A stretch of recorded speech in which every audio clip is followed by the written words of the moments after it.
总统赖清德、立法院长韩国瑜今日做伙出席亚洲民主金权奖的颁奖典礼，伫现场坐做伙也真热互动。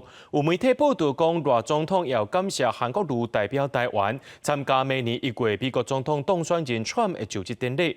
总统府是表示讲，代表团相关的作业也搁伫咧规划，确定了后会向大家来报告。难得港台出席活动，总统赖清德一个落车，看到立法院长韩国瑜，都向前握手问好。两个人伫场内坐做伙，搁真侪解真热情，讲甲热得煞。有网络媒体报道，赖总统搁感谢韩国瑜要代表台湾参加明年1月美国总统当选人川普的就职典礼，搁祝福伊一路顺风。不过韩国瑜互人问到这件代志，并无加讲。院长不代表出席川普就职吗？总统什么时候跟院长联络就职典礼的？有确定会去了吗？好，谢谢大家，谢谢大家。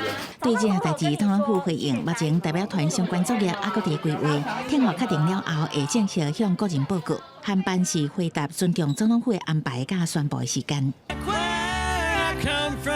2005年，美国前总统小布希就职的时阵，当时担任众议院长李婉铁带团出席。2009、2013年，奥巴马就职典礼，由当时立法院长王金平代表，嘛开始由国会议长带团庆贺的惯例。不过2016年，川普就职的时阵，当时担任立法院长的苏家全，因为立法院宴会处理众议选案，该派前行政院长游锡堃做祝贺团。但是2020年拜登选赢时阵拄到疫情，南方由驻美前代表萧美琴出席，搁头一届得到典礼特别委员会正式的邀请。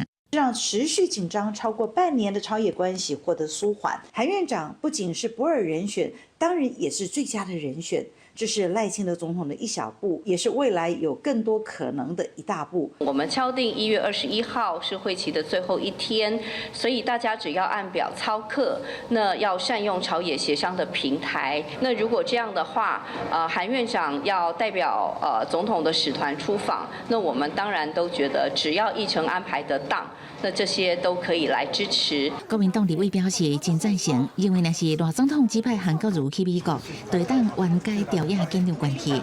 民进党立委是讲，目前重点是爱伫会期内顺利处理完众议选案甲人事同意权案，相信府方会做上适合的安排。记者综合报道。